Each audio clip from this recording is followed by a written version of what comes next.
My name is Ava, a 27-year-old independent artist trying to make a living in Philadelphia. I was finishing a commissioned piece in my studio when my phone buzzed. A message from my mother lit up the screen. "I've changed all the locks. You don't have a home anymore. Let's see how brave you are now." Ha ha ha. It felt like an invisible fist had punched me straight in the gut. I couldn't breathe. The phone screen glowed in the dimly lit loft, and those cold words danced mocking me. Ha ha. The laugh echoed in my head, a cruel complicit sound from the woman who gave birth to me. I reread the message, then again hoping it was some terrible joke, a horrible misunderstanding. But no, the number was my mother's, and the biting tone, though conveyed through text, was frighteningly familiar. Memories flooded back, not sweet ones, but a series of disjointed images that led to this moment. I had always been my father's daughter, my dad Michael. A brilliant architect taught me everything I knew about art and creativity. He would spend hours with me in his small home office, teaching me how to mix colors, how to see the world through an artist's lens, and most importantly, how to express myself through my work. Those were the happiest memories of my childhood. We would laugh together, draw, and talk about everything under the sun.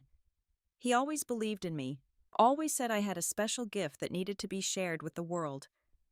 But then cancer took him from me when I was just 15. It all happened so fast.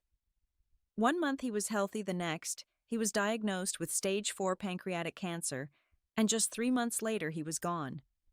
The void he left was immense, and neither my mother nor I knew how to fill it. My mother, Helen, had once been a strong woman. Before my father's death, she was loving, supportive, and had a wonderful sense of humor. She was an elementary school teacher and loved her job. We were a happy middle-class family living in a modest house in suburban Pennsylvania, a home always filled with love and laughter. But losing my father changed her. She became withdrawn, anxious, and seemed lost without him. 2 years after his death, my mother met Richard at a hospital charity gala. He was a successful venture capitalist with companies all along the East Coast. On the surface, he was charming, sophisticated, and seemed to genuinely care for my mother. For the first time since my father died, I saw my mother smile again, and that made me happy for her. They married rather quickly, just 6 months after meeting. With Richard came a whole new lifestyle. We moved from our cozy home to a sprawling mansion on the main line. Suddenly, we had housekeepers, luxury cars, and designer clothes. My mother quit her teaching job because Richard insisted she didn't need to work anymore. When my half-sister Chloe was born, things began to change even more. Chloe was 7 years younger than me and became the center of attention. She was Richard's biological child, and it was clear from the beginning that he favored her. My mother, perhaps unconsciously, started to follow his lead. The magnificent mansion we lived in never felt like home to me. Every corner of it reminded me that this was Richard's house, not ours. The only space that felt somewhat mine was the small room in the attic that I turned into a studio where I kept all the tools and paintings my father had left me. As I grew older, the difference between Richard's vision for my life and my own became increasingly clear. He considered art a hobby at best, a waste of time at worst. He wanted me to study business or law, practical fields that could guarantee financial success. My mother, who once encouraged my artistic pursuits, began to echo his views. "Ava, maybe Richard is right," she would say. "Art is a difficult career path. We just want what's best for you." But I knew what was best for me. I knew what made my heart sing. And it wasn't sitting in an office crunching numbers or drafting legal documents. It was creating, expressing, bringing beauty into the world, just as my father had taught me. The arguments became more frequent and intense. Richard would criticize my choice of friends, my clothes, the late nights I spent painting, and especially my decision to major in fine arts in college. My mother would stand silently beside him, sometimes nodding in agreement, sometimes trying to mediate, but never truly standing up for me. The final straw, the most bitter betrayal, was when I found out what had happened to the trust fund my father had set aside for me. And now, as I sat huddled in my cold studio, My mother's text message was the final blow, severing the last thread of connection I had foolishly held on to. "You don't have a home anymore." Those words cut deep. That house, as cold and foreign as it was still legally my permanent address. My clothes, my books, the few remaining mementos of my father, they were all there. Now those doors were closed, the locks changed, and I'd been thrown out like trash. I looked around my studio. The paint was peeling, the heating was old, and the space was just big enough for a small bed and my easel. This place was my heaven, my refuge, but now it was also my prison. I had worked so hard taking on every job from freelance graphic design to teaching evening art classes at the community center just to be able to pay the rent and pursue my passion. I had refused Richard's generosity, refused to be controlled by his money, and this was the price I paid. Anger began to simmer hot and searing, overwhelming the initial shock. How could she do this? How could she let that man turn her into a stranger, someone who could cruelly cast off her own daughter with a text message? And then that laugh. Ha ha. It wasn't just mockery. It was glee. I picked up the phone, my trembling fingers pressing the call button. The call went straight to voicemail. I tried again, same result. I tried the house landline. It rang and rang with no answer. They had completely cut off contact. They had erased me. Night fell outside the window, swallowing the last rays of city light. I sat motionless in the dark, with only the light from the phone screen illuminating my face. A cold fear began to creep in, replacing the anger. I was truly alone, betrayed, dispossessed, and homeless. The message remained a cruel sentence, and in the terrifying silence of the loft, I knew that the real fight had just begun. The initial shock subsided, replaced by a chilling cold that seeped into my bones. The next 2 days were a hazy blur of betrayal and despair. I didn't dare leave the studio, partly out of fear, partly because I had nowhere else to go. My artistic sanctuary had now become a cramped cage. I slept curled up on an old blanket on the floor, the cold of the concrete seeping through the thin fabric. I tried to paint, tried to pour all the pain onto the canvas, but my hands trembled uncontrollably, and tears fell unconsciously, smudging the wet paint. Every noise in the hallway made me jump. Had Richard sent someone to take what little I had left? Could he evict me from this place too? Paranoia began to gnaw at my sanity. That man with his power and money seemed capable of anything. And my mother, his accomplice, had given him the green light for the cruelest of actions. On the 3rd day, physical exhaustion began to overpower the emotional pain.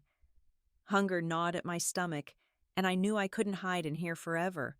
I had to go to Hartman's sculpture studio, where I worked part-time. At least there I could pretend to be a normal person, a struggling young artist, not a daughter abandoned by her own mother. My boss, Marcus Hartman, a renowned sculptor with graying hair and hands stained with clay, gave me a once-over as I walked in. He was the one who had given me a chance after seeing my portfolio, a man of few words but with a keen eye. "You don't look good at all, Ava," he said bluntly, his voice deep and decisive. I tried to force a smile, but it felt more like a pained grimace. "I'm fine, just a little sleep-deprived." Marcus didn't buy it.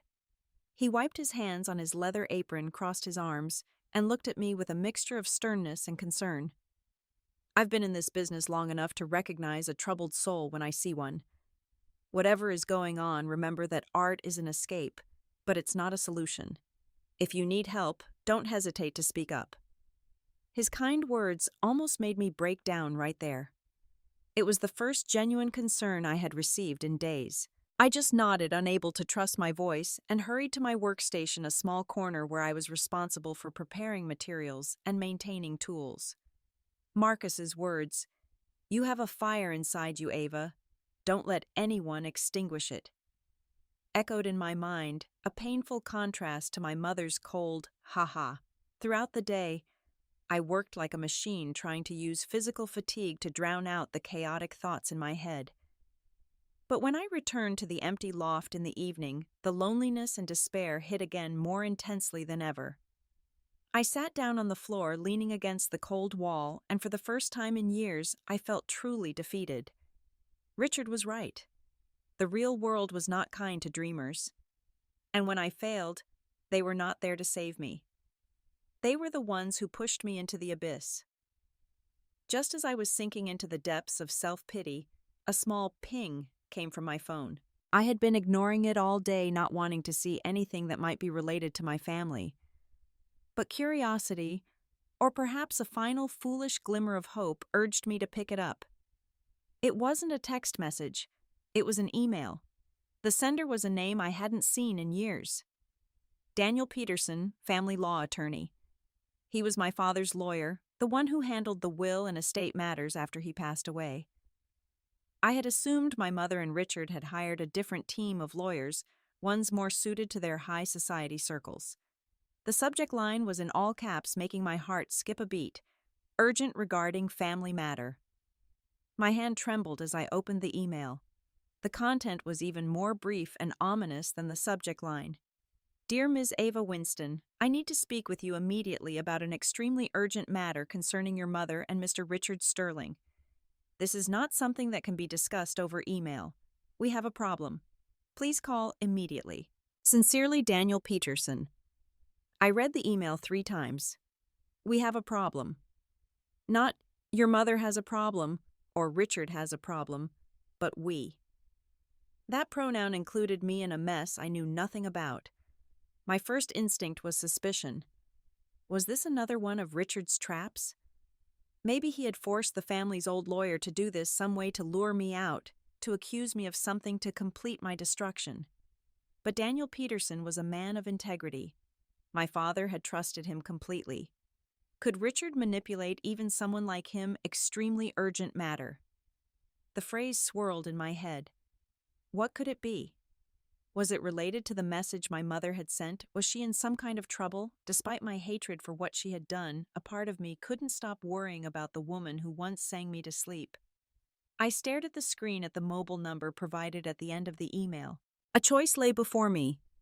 Continue to sit here in the dark, isolated and miserable, or make that call and face whatever was waiting on the other side.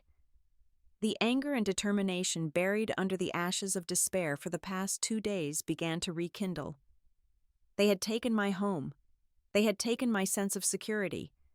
They had tried to extinguish my fire. I would not let them take my voice, too. With a deep breath, I dialed the number.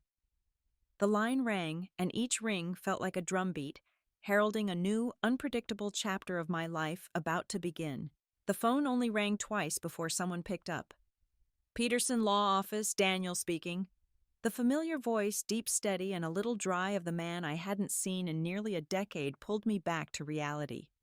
Mr. Peterson, I said, trying to keep my voice from trembling. It's Ava Winston. There was a soft sigh of relief on the other end, an unexpected sound. Ava, thank God. I've been trying to reach you for 2 days. I got your email, I replied, still wary. What's so urgent? My mother, is she okay? I can't go into detail over the phone, but you need to come to my office as soon as possible. This is about Richard. He paused, and his next sentence made the world beneath me crumble. He's been arrested. I was silent. My ears were ringing. Arrested for what? Financial fraud, money laundering, and a few other charges. The FBI has been investigating him for months. They searched your mother's house yesterday and seized computers, documents, everything. I sank into the only wooden chair in the room, my legs feeling like they could no longer support me. The FBI fraud. The words were too big, too distant, as if they belonged in a crime movie, not my life. A whirlwind of emotions shocked disbelief, and a dark spark of satisfaction churned within me. What about my mother?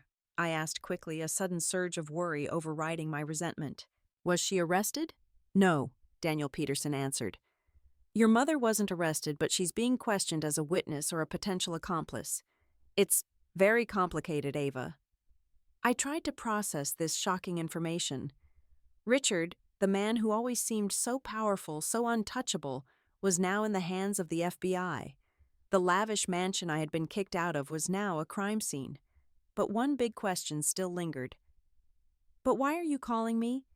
What does this have to do with me? There was a pause on the other end before Mr. Peterson continued, his voice low. 2 reasons. First, some of the evidence that triggered the FBI's investigation appears to have come from documents similar to what you gathered about your father's company. I froze. How did he know, a few years ago, shocked by the disappearance of my father's trust fund into Richard's investments? I had started my own investigation. I contacted a few of my father's former colleagues, men who had been unceremoniously fired by Richard after he took over my father's design firm. One of them, Mr. David Chen, my father's best friend and vice president, had given me documents showing how Richard had systematically manipulated my father in his final days, forcing him to sign papers transferring shares while he was heavily medicated. I had confronted my mother and Richard about it, but they had dismissed me, calling me paranoid and ungrateful. "I don't understand," I whispered. "The FBI won't confirm," Mr. Peterson continued, "but I suspect someone you spoke with went to the authorities. Your story gave them a historical context for Richard's fraudulent behavior." The kind but determined face of Mr. David Chen flashed in my mind. The last time we spoke, he had said, "Be careful, Ava. Men like Richard will stop at nothing to protect their empire of lies." "And what's the second reason?" I asked, my throat dry. Daniel Peterson took a deep breath. "Your mother asked me to contact you. Despite everything, she needs you right now, Ava.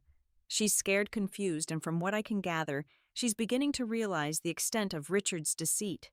A bitter laugh escaped my lips. "She needs me. She sent me a text message 2 days ago telling me I didn't have a home anymore. She chose him over and over again. Why should I help her now?" Silence hung on the line. When Mr. Peterson spoke again, his voice was full of sympathy but also firm. "That message wasn't from your mother," he said softly. "It was from Richard. He took her phone and sent it without her knowledge." I was stunned, speechless. "Your mother only found out yesterday during her interrogation when an FBI agent showed her the message history. She was completely devastated, Ava. Whatever you may think of her choices, I don't believe she would ever intentionally hurt you so cruelly. That malicious, ha-ha. It wasn't my mother's. It was Richard's." "Why?" I whispered. "Why would he do that?" "From what I understand, Richard knew the investigation was closing in. He was becoming increasingly paranoid and saw you as a threat, especially after you started digging into the past. That message was meant to completely sever you from your mother, to isolate both of you, to prevent you from communicating. That's how he's always operated." It all started to make a sick kind of sense. Richard had isolated my mother from her friends, her family, her career. And when I became a threat, he tried to isolate her from her only daughter. "There's more," Mr. Peterson said, pulling me from my thoughts. "The FBI has evidence that Richard systematically drained your mother's accounts, moving assets offshore. The house is mortgaged to the hilt. Your mother is facing the loss of everything, and worse, her name is on a lot of incriminating paperwork. So she could go to jail," I said, the thought horrifying despite everything.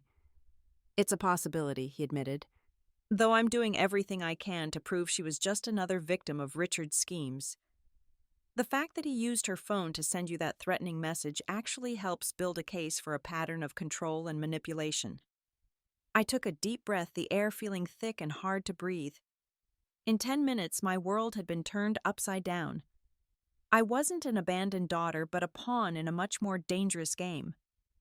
My mother wasn't entirely a villain, but possibly a captive victim. And my enemy Richard was not just a terrible stepfather, but a criminal about to face justice. "When can I see her?" I asked, the words tumbling out before I could think about what they meant. "She's staying with your Aunt Margaret in Chestnut Hill. The house is still sealed off. I can arrange a meeting at my office tomorrow morning if you're willing." I agreed, though my emotions were a chaotic mess. After hanging up, I sat motionless in the dark. The cruel text message that had been the final proof of my mother's betrayal was now evidence of her imprisonment. I didn't know if I could forgive her. I didn't know if we could ever repair what was broken. But I knew one thing for sure: I was going to that meeting. Not just for my mother, but for my father. And for myself. I needed to hear the whole story to face the truth, no matter how ugly it was. My fight hadn't ended the night I received that message. It had only just truly begun. Daniel Peterson's office was in an old brownstone building in Rittenhouse Square, a world away from my cluttered loft. As I walked up the worn marble steps the next morning, I felt a familiar sense of unease, the feeling of an outsider about to step into a world where I didn't belong. Daniel Peterson met me in the lobby, his expression grave but his eyes holding a kindness I had forgotten. "Thank you for coming, Ava," he said. "She's waiting in the conference room." He hesitated slightly. "I have to warn you, she doesn't look well." His warning was an understatement. When I walked into the oak-paneled conference room, I almost didn't recognize the woman huddled in a leather chair by the window. My mother Helen had always been impeccably put together, a habit reinforced by Richard's constant emphasis on keeping up appearances. But the person before me looked like she had aged a decade in a few days. Her blonde hair was stringy and unkempt, the expensive clothes she wore were wrinkled and hung loosely on her frame, and her blue eyes, once so vibrant, were now sunken and lifeless with dark circles underneath. "Ava," she whispered when she saw me. She staggered to her feet as if to embrace me, but then stopped short at my guarded expression. "Thank you for coming." "Mr. Peterson said you wanted to see me," I replied, my voice cooler and more formal than I intended. We sat across from each other at the polished mahogany conference table, while Daniel Peterson sat at the head acting as both mediator and chaperone. "I can give you two some privacy if you'd like," he offered. My mother quickly shook her head. "No, please stay, Daniel. I need a witness, and I might need you to help explain some of the legal aspects." She turned to me, her hands twisting nervously in her lap. "Ava, I don't even know where to begin. There's so much I need to tell you, so much I need to apologize for." "Start with the text message," I said, unable to keep the sharpness out of my voice. Tears immediately welled in her eyes. "I swear to you, I never sent it. I didn't even know it existed until the FBI agents showed it to me." Richard took my phone that day.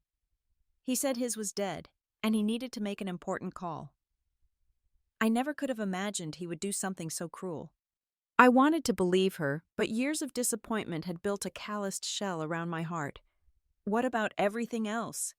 The money from the trust fund that disappeared Dad's company. The break-in at my apartment. Did you know nothing about any of that either? She flinched as if I'd slapped her. "I knew about the trust fund," she admitted, her voice a whisper. "Richard convinced me it was necessary for the family's investments for Chloe's future. I was wrong to agree, and I am so sorry, Ava. As for your father's company, I knew Richard had taken over managing it, but I never understood the extent of what he did. Your father trusted him, and I trusted your father's judgment." "He was dying," I said flatly. "He was in pain and on heavy medication. He wasn't in any state to be making sound business decisions, and Richard took advantage of that." "I see that now," she whispered. "But at the time, I was so overwhelmed with grief, with trying to take care of you, with managing his treatments. Richard was like a savior. He handled everything, made all the decisions, took all the weight off my shoulders." Daniel Peterson cleared his throat. "If I may, Ava, there's evidence to suggest Richard was administering higher than prescribed doses of painkillers to your father, particularly before meetings where important documents were signed." I felt sick. "So he was deliberately keeping him in a fog to manipulate him?" Daniel nodded grimly. "It appears so."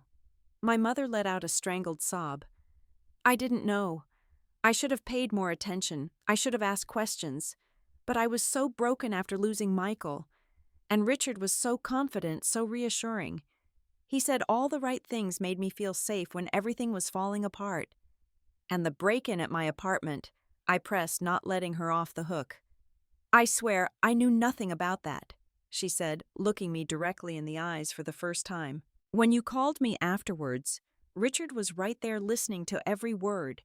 He told me you were making things up for attention, that you were becoming paranoid and needed professional help. I was torn, Ava. Part of me wanted to believe you, but Richard had spent years convincing me that your artistic temperament made you unstable, prone to exaggeration and drama. And you chose to believe him over your own daughter, I said, my voice hollow. Yes, she admitted, bowing her head. And there is no excuse for that. None at all. We sat in silence for a moment. I was trying to process everything, to separate the truth from the manipulation, to figure out where my mother ended and Richard's influence began. What happens now? I finally asked, directing the question to Daniel. Richard will be held pending trial. The evidence against him is substantial. As for your mother, he glanced at her, we are cooperating fully with the investigation. We hope to demonstrate that she was another victim of Richard's, not a co-conspirator. Her name and reputation were used. What about Chloe? I asked, suddenly remembering my half-sister. She's with me at my sister Margaret's house, my mother said. She's confused and scared. She keeps asking when her daddy is coming home. Her voice broke. I don't know what to tell her. Despite everything, I felt a pang of sympathy. Chloe was innocent in all of this. She was 7 years old, an age when life should be simple and safe. What do you need from me? I asked, not ready to forgive, but willing to listen. Legally, Daniel answered, your testimony about Richard's actions regarding your father's company and the trust fund could be very valuable both for the prosecution's case against Richard and for our defense of your mother. But it's entirely your decision, Ava. No one would blame you if you wanted to distance yourself from this whole mess. My mother looked at me, her eyes pleading. I know I have no right to ask you for anything, Ava. I failed you as a mother. I let my grief and my weakness lead me to trust the wrong person to let him come between us. If you want nothing to do with me after this, I will understand. But please know that I love you. I have always loved you, even when I was too weak to show it properly. I sat there torn between years of hurt and the undeniable evidence that my mother was also a victim. I thought about what my father would have wanted me to do. He had always taught me about compassion, about understanding that people make mistakes, especially when they are hurting. But he had also taught me about self-respect, about not allowing myself to be mistreated repeatedly. Finally, I made my decision. I'll testify, I said. Not for you, I added, looking her straight in the eye, but for my father. For what Richard did to him when he was weak and dying. For the company he built, which was supposed to be part of his legacy to me. Relief washed over her face. Thank you, Ava. But, I continued, I need time. I can't just pretend the last few years never happened. I can't just trust you again overnight. She nodded, wiping away tears. I understand. I'll wait. For as long as it takes. In the following weeks, I was drawn deeper into the legal machinery grinding against Richard. It was a foreign world of confusing jargon, tense meetings, and thick stacks of documents. I met with FBI agents, federal prosecutors, and forensic accountants. I shared everything I knew, from the fragmented memories of my father's growing fatigue and confusion in his final months to the concrete evidence Mr. David Chen had provided me. During one of these meetings, an FBI agent named Diana Carter pulled me aside. She was a sharp, middle-aged woman with a short haircut and eyes that missed nothing. You know, your information was the missing piece we needed, she said.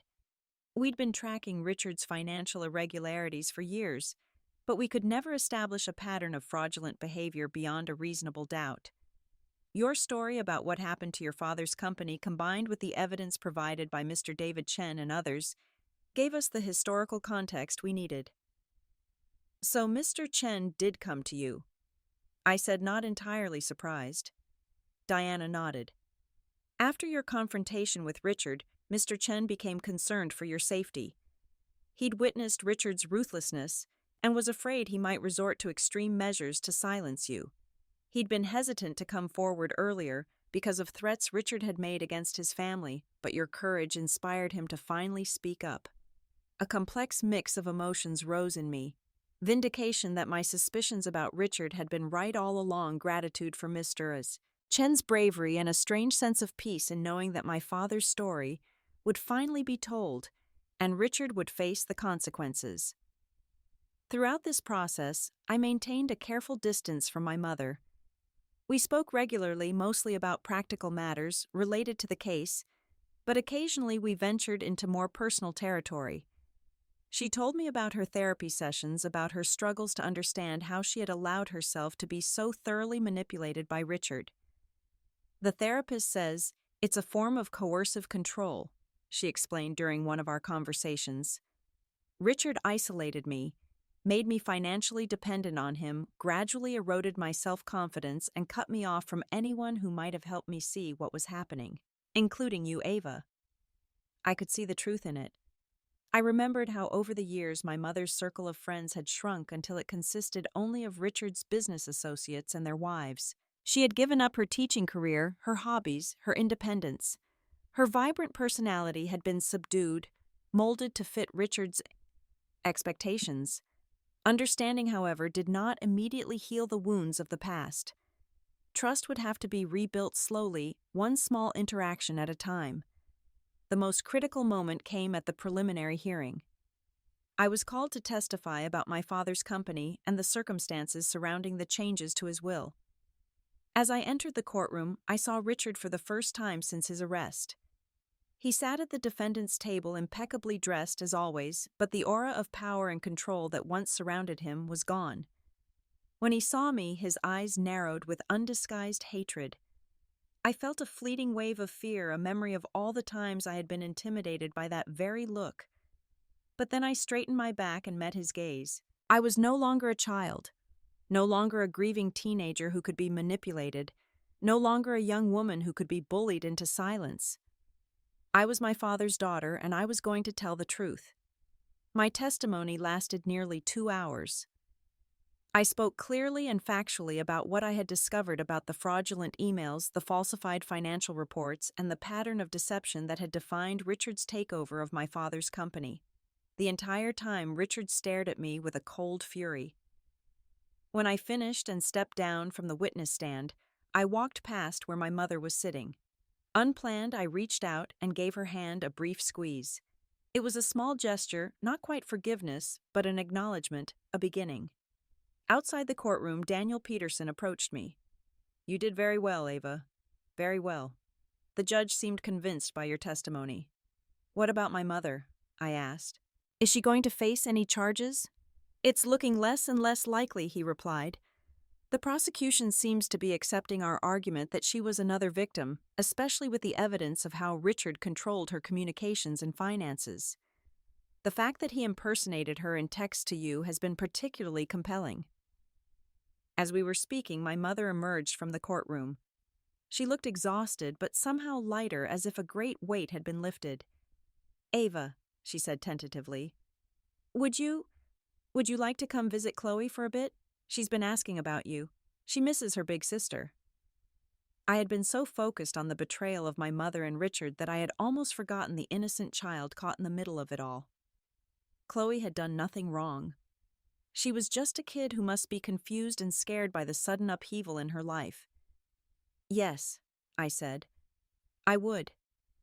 It was another small step on the long journey toward healing and rebuilding. For the first time in years, I felt like we were headed in the right direction.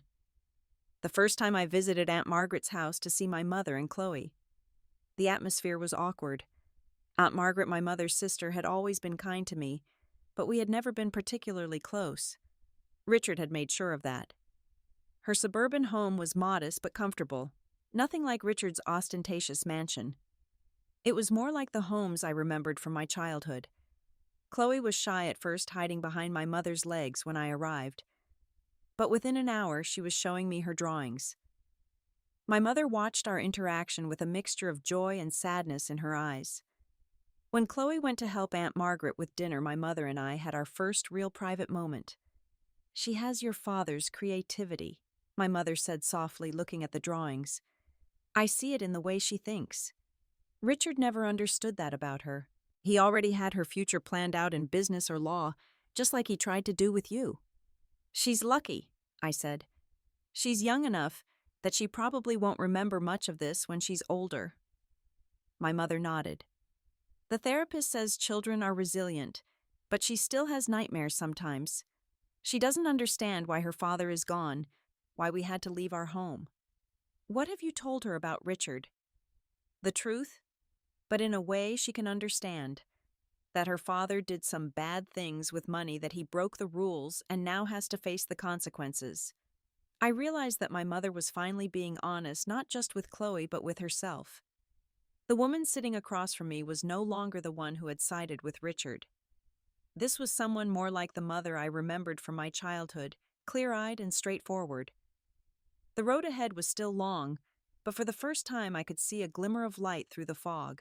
In the following months, a new cautious rhythm began to form. I visited Aunt Margaret's every Sunday. At first, these meetings were awkward, filled with long silences and polite formalities. But gradually, over shared meals and walks in the nearby park with Chloe, the ice between my mother and me began to thaw. Chloe was the bridge. Her innocent, non-judgmental love for both of us created a safe space where we could coexist without having to immediately confront the heavy past. I taught her how to mix watercolors, and she in turn reminded me of the pure joy of creating without purpose. Watching her absorbed in her painting, I saw an image of myself years ago sitting beside my father in his office.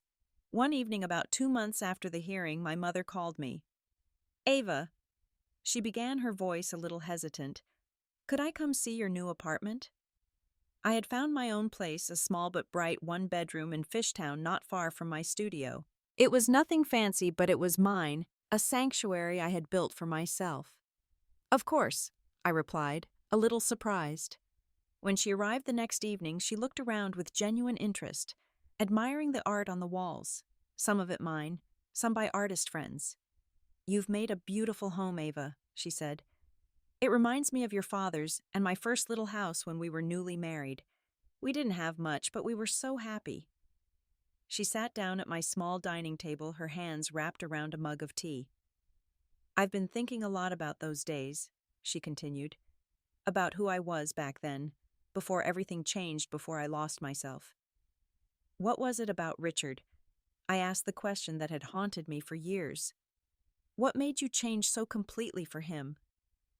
She was silent for a long moment. "It wasn't one thing. It was 1,000 small things, so small I didn't realize they were happening. After your father died, I was so lost, so scared. I had never been on my own. I went straight from my parents' house to college, and then married your father right after graduation. I didn't know how to be an independent person." She took a sip of tea. "Richard offered security when I felt most vulnerable. He made all the decisions, handled all the problems. At first, it was a relief. Then gradually, it became normal. I stopped thinking for myself because it was easier to let him do it. Every time I gave up a little piece of myself, it made it easier to give up more the next time." "But he was so cruel," I said, "to me, and I suspect to you too, behind closed doors." "The cruelty came later," she admitted, "after I was already isolated, already dependent.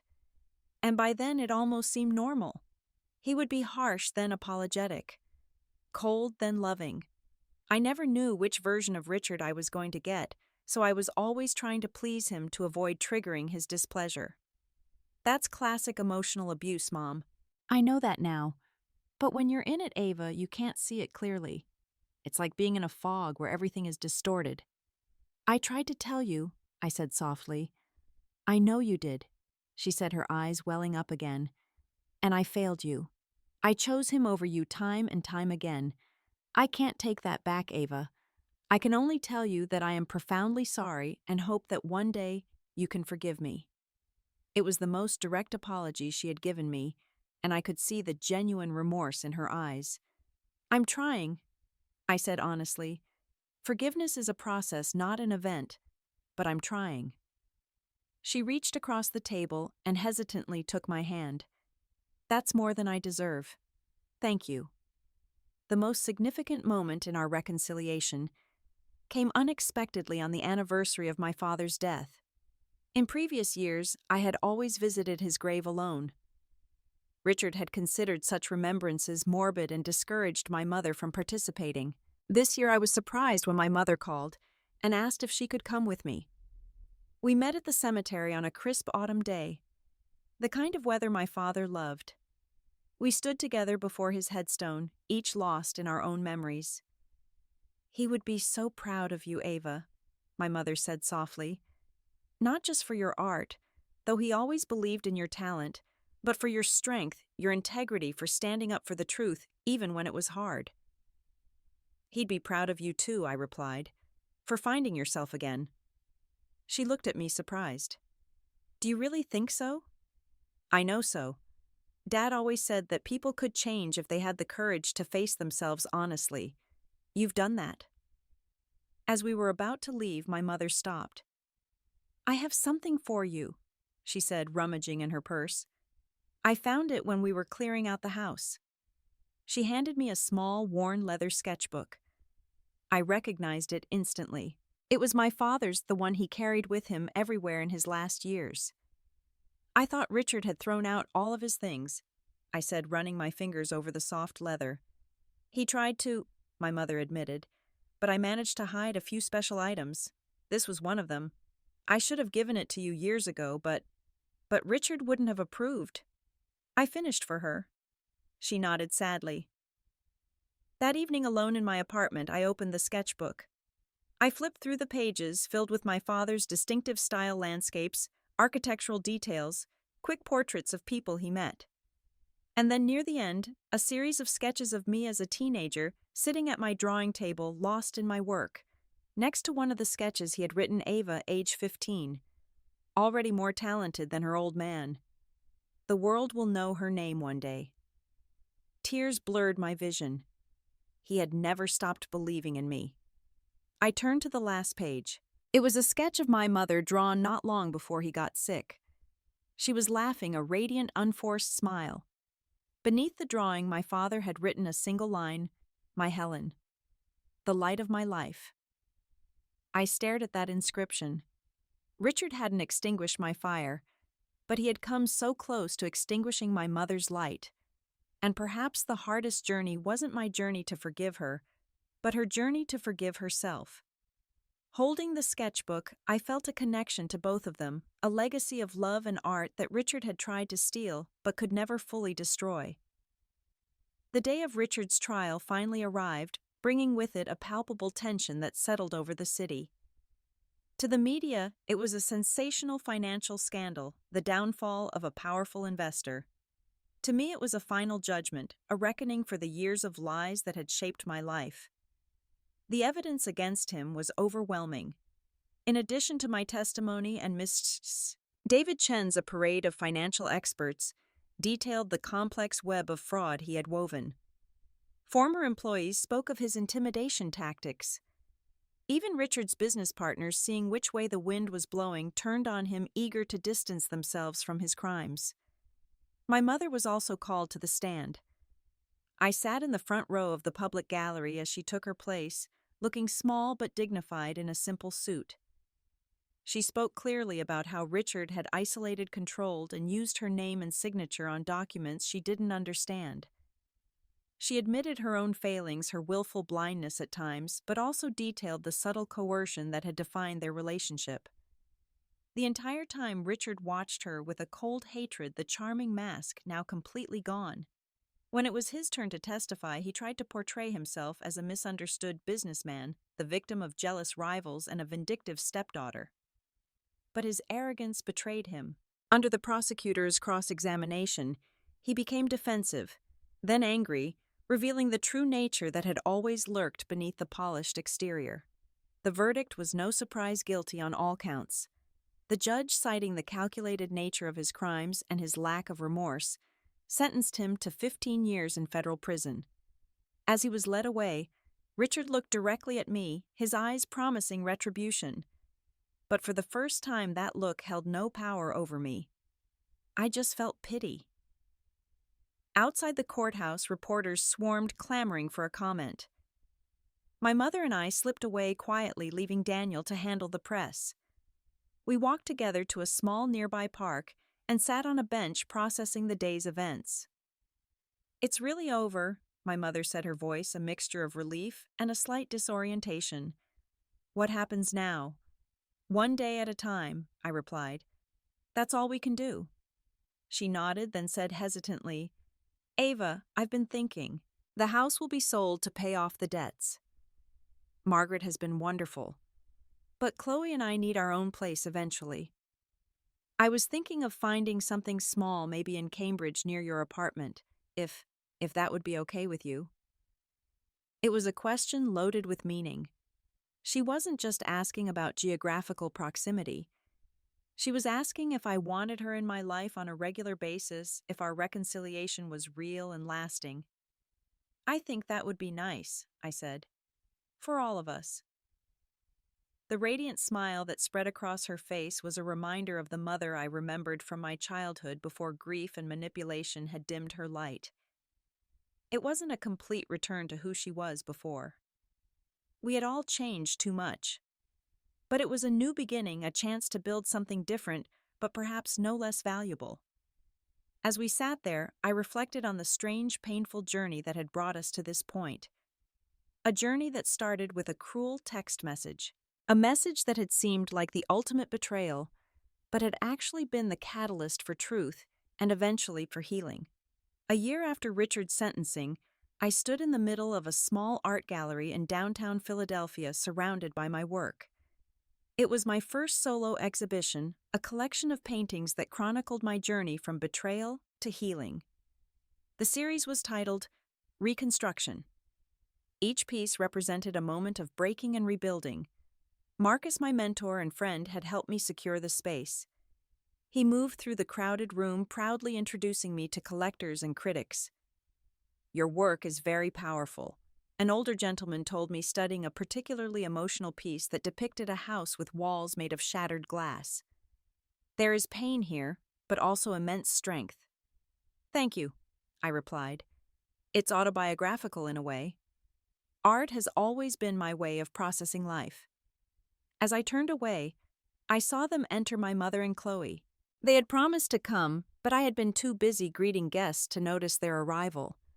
My mother looked elegant in a simple blue dress, a far cry from the designer outfits Richard used to insist she wear. Chloe, now 8, bounced at her side, her eyes wide as she took in the gallery filled with her big sister's art. They made their way toward me. "Ava, it's amazing!" Chloe exclaimed, throwing her arms around me. I laughed, hugging her back. "What do you think? Do you have a favorite?" She nodded vigorously and pointed to a canvas on the far wall, one of the more optimistic pieces in the collection. It depicted 2 female figures, one tall and one small, holding hands and walking toward a sunrise. "That one.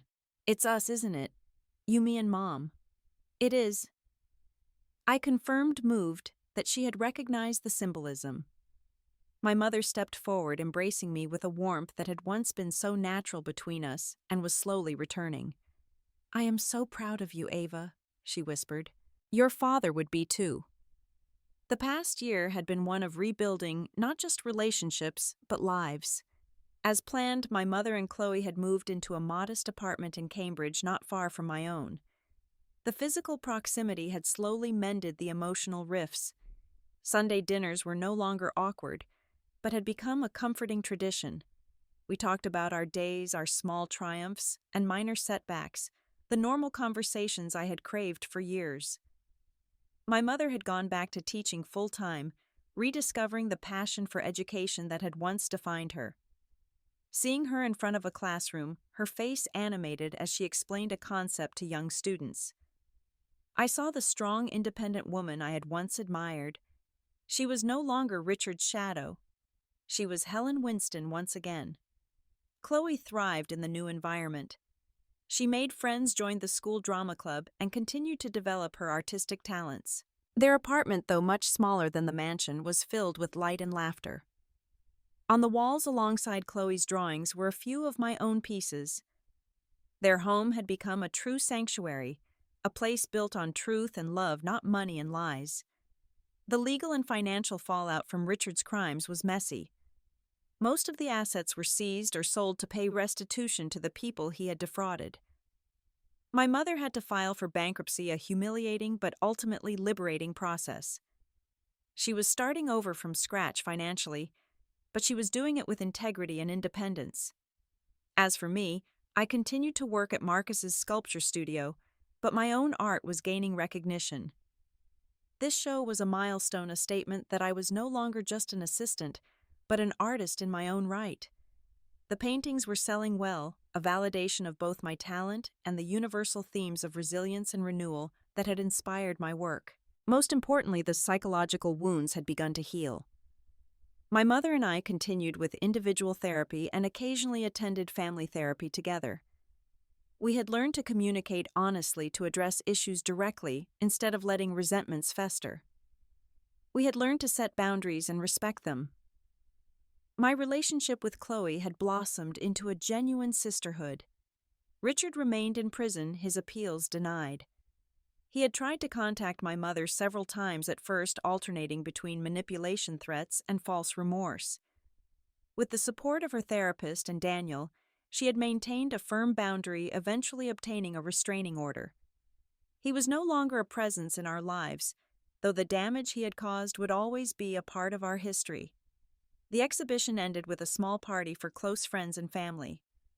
As the last guest left, I found myself in a quiet corner with my mother. "I have something for you," she said, reaching into her purse. It was my father's old sketchbook.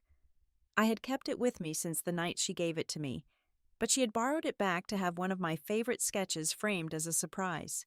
She had chosen the drawing of me at 15, with my father's hopeful inscription beside it.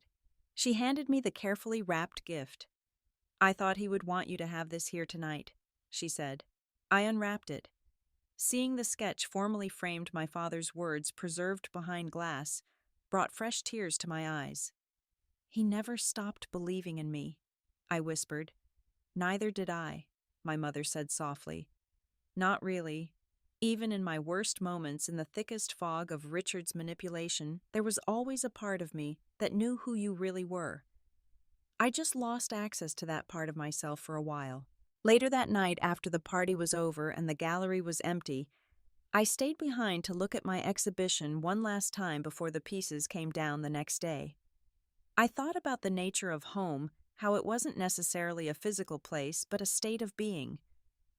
For years I had mourned the loss of my childhood home, not just the house itself, but the feeling of safety and belonging it represented. Now I understood that home was something you could rebuild, something you carried inside you and created through your connections with others. My phone buzzed with a text. It was from my mother. "Chloe's asleep. I am so proud of you, Ava. Tonight was a testament to your talent and your resilience. Love you." I smiled as I typed my reply. "Love you too, Mom. See you for lunch tomorrow." It was such a simple exchange, the kind of message that passes between mothers and daughters every day. And yet for us, it represented something profound, the reclaiming of what was lost, the reconstruction of a trust that had once seemed irreparably broken. The journey wasn't over. There would be hard days ahead, of course, moments when old hurts resurfaced, challenges to be faced. But now we would face them together with honesty and courage, with a commitment to a truth that would not be compromised. And that perhaps was the most important lesson of all. That even after the most devastating betrayals, healing is possible. Not through miracles or easy forgiveness, but through the hard daily work of facing the truth, setting boundaries, and choosing courage over comfort. As I turned out the gallery lights and stepped into the cool night air, I felt a sense of peace that had eluded me for years. The text message that had once declared me homeless had been proven to be just one of Richard's many lies. I had a home not as the physical sense of a building with locks that could be changed, but in the connections I had rebuilt, in the truth I had fought for, in the authentic self I had reclaimed. I was reconstructed. Life settled into a new rhythm, a normality I hadn't realized how much I craved. The exhibition had opened doors. I received a few large commissions, and a gallery in New York expressed interest in representing me. For the first time, I could live entirely off my art, a dream I had once thought was unattainable. I still kept my part-time job at Marcus's studio, not for the money, but for the connection. It had been my sanctuary in the darkest days, and the community of artists there had become part of my chosen family. My relationship with my mother and Chloe deepened.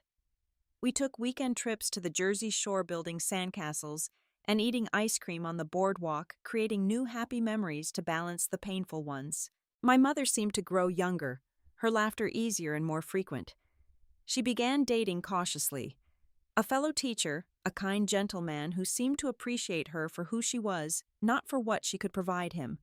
Chloe, now nearly 10, was a bright and spirited girl. She had fully accepted me as an integral part of her life. I was the one she called when she was struggling with an art project for school, the one she confided in about her first childhood crushes. Our sisterhood was one of the most unexpected and precious gifts to emerge from the ashes of the past. The ghost of Richard, however, never entirely vanished. Occasionally, I would see his name in the financial news in articles analyzing the collapse of his empire. Each time a cold shiver would run down my spine. About 2 years after the trial, I received a letter. It had no return address, just a postmark from a small town in rural Pennsylvania I didn't recognize. Inside was a single folded piece of paper. As I opened it, a jagged, angry handwriting leaped out the words, dripping with venom. "You think you won, you bitch. You ruined my life. You and your stupid mother. But I'll get out. And when I do, I'm taking back everything that's mine. You will pay." There was no signature, but I didn't need one. I recognized that hateful voice. It was Richard. He must have had another inmate mail it for him to bypass the prison censors. The fear I thought I had long since conquered came rushing back, cold and paralyzing. The letter was a reminder that the monster was still alive, stewing in his hatred behind bars. 15 years was a long time, but it wasn't forever. One day, he would be free. My first impulse was to tear up the letter and try to forget about it. But I had learned my lesson about ignoring threats. Instead, I called Daniel Peterson. "I'm not surprised," he said after I read him the letter, his voice grim. "Narcissists like Richard never accept defeat. They always need someone to blame." He advised me to report it to the prison authorities and file a copy with the local police. "It probably won't do much right now," he admitted, "but it creates a record of threatening behavior which could be useful in the future at his parole hearings, for example." The harder question was whether to tell my mother. She was doing so well. She had found her peace. Did I have the right to shatter it by dragging the past back in? Ultimately, I decided that honesty was the new foundation of our relationship. I went to her apartment that evening after Chloe was in bed. I showed her the letter. As she read it, the color drained from her face. She sank onto the sofa, her hands trembling. "He never stops, does he?" she whispered. "No," I said, sitting beside her. "But neither do we. We don't stop. We don't let him put fear back into our lives." I saw a flicker of the old fear in her eyes, an echo of the weak woman Richard had controlled. But then it was gone, replaced by something stronger. She lifted her head, her gaze firm. "You're right," she said. "He's just words now. He can't hurt us anymore." That night we went to the police station together. The act of filing the report, simple but symbolic, felt like a declaration. We were no longer silent victims. We were survivors, and we would not be intimidated. The letter, as disturbing as it was, had an unintended effect. It solidified our bond. It reminded us of what we had overcome together and the strength we had found in each other. It wasn't a step backward, but an affirmation of how far we had come. A few weeks later, I was working in my studio when I received an email from an unfamiliar address. The subject line was a single word, Chloe. My heart seized. I opened the email. It was blank except for one attachment, a photograph. With a growing sense of dread, I clicked on it. It was a picture of Chloe playing in her schoolyard. It had been taken from a distance, probably with a telephoto lens. She was completely unaware that she was being watched. I stared at the image, the blood freezing in my veins. Richard was in prison. He couldn't have done this. But he had money. He had connections. And he had a bottomless well of vengeance. The letter had been a threat. But this photograph, this was a promise.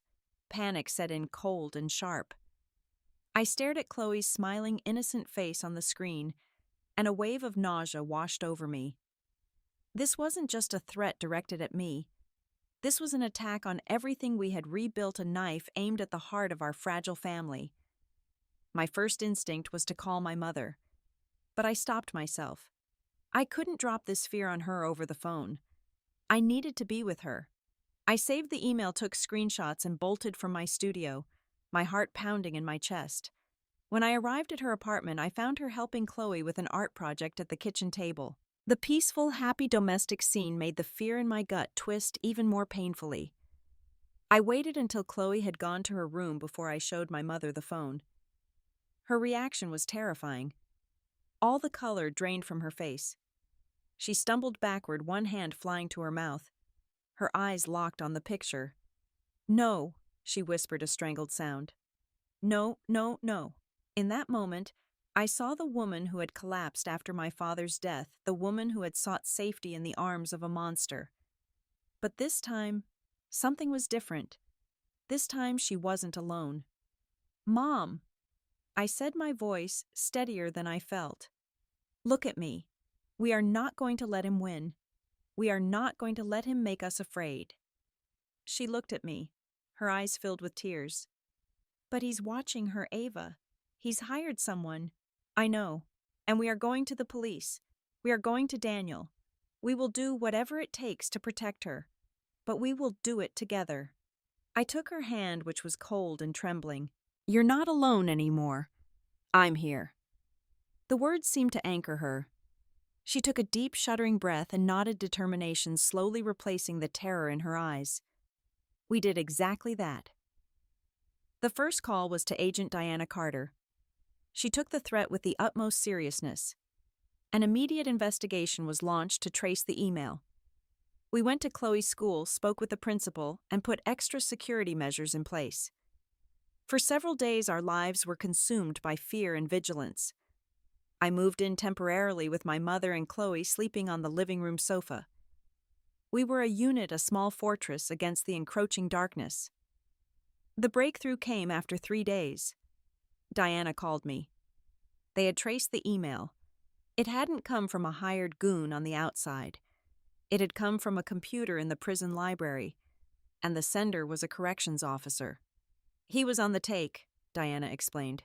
"Richard had promised his family a huge sum of money in exchange for smuggling messages out and hiring a private investigator to take the photos of Chloe.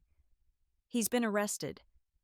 And for violating the restraining order and conspiracy to intimidate a witness, Richard is facing new charges. He's not getting out anytime soon, Ava. Maybe never." The relief was so powerful I almost buckled.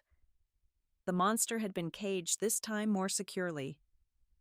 That evening, after Chloe was asleep, my mother and I sat in the quiet living room. The crisis was over, but its aftershocks remained.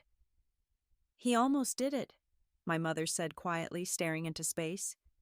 "He almost broke us again." "But he didn't," I said. "Do you see the difference? This time you didn't fall apart. You fought back. We fought back together." She turned to look at me, a small, sad smile on her lips. "That was because of you, Ava. You gave me the strength." "No."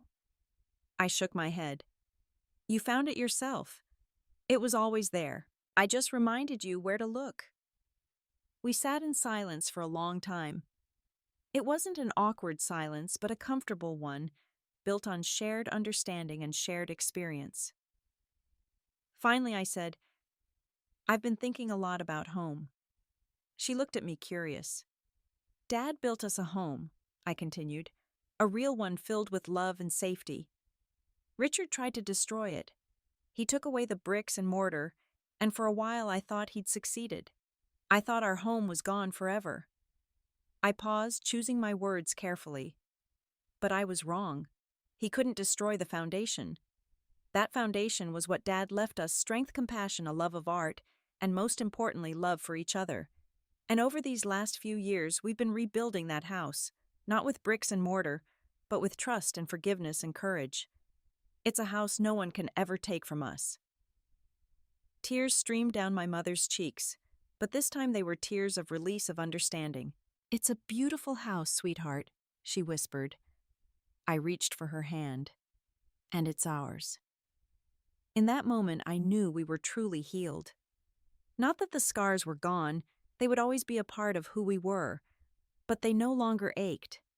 They were reminders not of what we had lost, but of what we had survived. Life went on as it does. I continued to paint my work imbued with a new depth and maturity that came from facing the darkness and finding the light. My mother continued to teach shaping young minds with her wisdom and kindness. And Chloe, she continued to grow a living testament to the resilience of the human spirit. Sometimes I thought about the text message that had started it all. "You don't have a home anymore." Ha ha ha. Richard had thought it was an ending, but he was wrong. It wasn't an ending. It was the beginning of building a new one. A home that was stronger, truer, and more beautiful than anything he could have ever imagined.